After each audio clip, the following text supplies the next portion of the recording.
انہوں نے یہ بات اپنے والد کے جذبات کا خیال رکھتے ہوئے کچھ وقت کے لیے چھپائے رکھی، لیکن 1948 میں جب پہلی اسرائیل جنگ شروع ہوئی تو انہوں نے اپنے اسلام قبول کرنے کا اعلان کر دیا۔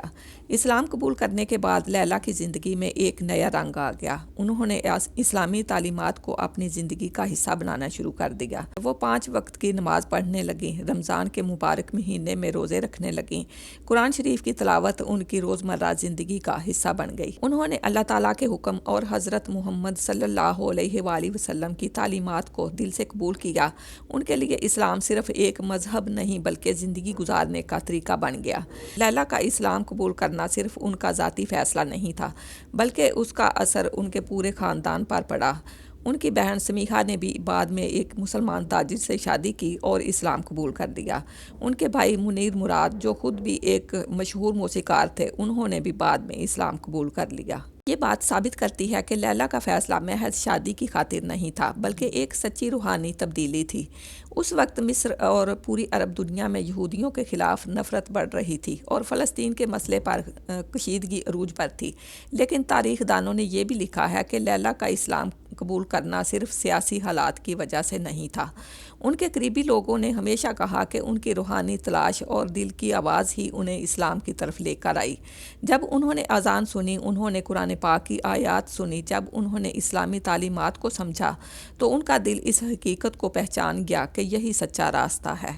مسلمان ہونے کے بعد بھی لیلا کا فنی سفر جاری رہا۔ 1953 میں انہیں مصری انقلاب کی سرکاری گلوکارہ منتخب کیا گیا، یہاں تک کہ کلثوم جیسی عظیم گلوکارہ کو بھی پیچھے چھوڑ دیا، لیکن جلد ہی انہیں بڑے الزامات کا سامنا کرنا پڑا۔ لبنانی اور شامی پریس میں افواہیں پھیل گئیں کہ لیلا نے اسرائیل کا دورہ کیا ہے اور وہاں کی فوج کو پیسے دیے ہیں۔ یہ الزامات جھوٹے تھے، لیکن ان کی وجہ سے کئی عرب ملکوں نے ان کی فلمیں اور گانے بند کر دیے۔ مصری حکومت نے تحقیقات کی اور لیلا کو بے گناہ قرار دیا۔ لیلا نے صاف الفاظ میں کہا کہ میں ایک مصری مسلمان ہوں۔ اس مشکل وقت میں لیلا نے اپنے ایمان سے طاقت حاصل کی، انہوں نے اللہ تعالیٰ پر بھروسہ رکھا اور صبر سے کام لیا۔ 1954 میں اپنے فنی کیریئر کی بلندی پر لیلا نے اچانک فلموں اور گانوں سے کنارہ کشی کا اعلان کر دیا۔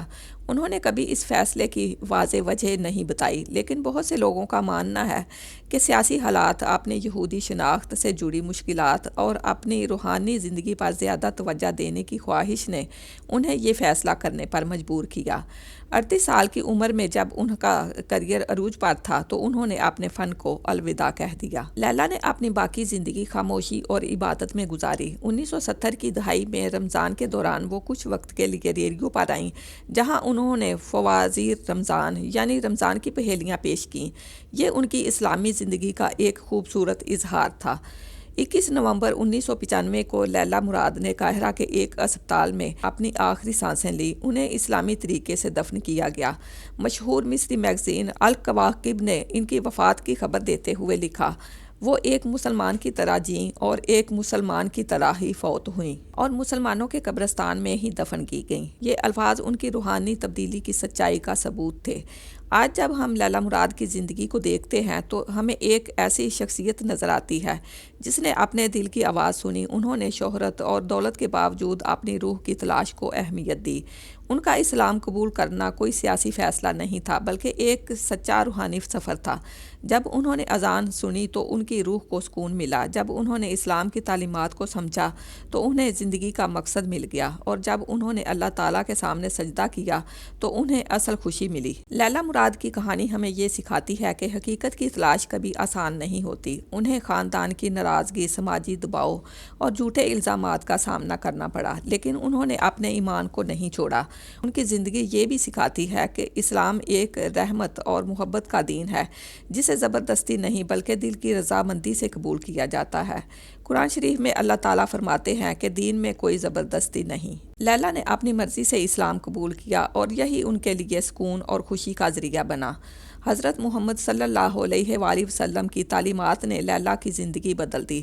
آپ صلی اللہ علیہ وآلہ وسلم نے سکھایا کہ سچی خوشی اللہ کی عبادت اور اس کی رضامندی میں ہے، اور دنیا کی دولت، شہرت محض ایک امتحان ہے۔ لیلا مراد کی کہانی آج بھی لاکھوں لوگوں کے لیے ہدایت ہے۔ ان کا سفر ایک یہودی خاندان سے شروع ہوا، مصر کی سب سے بڑی ستارہ بننے تک پہنچا اور پھر ایک سچی مسلمان عورت بن کر اللہ کی عبادت میں ختم ہوا۔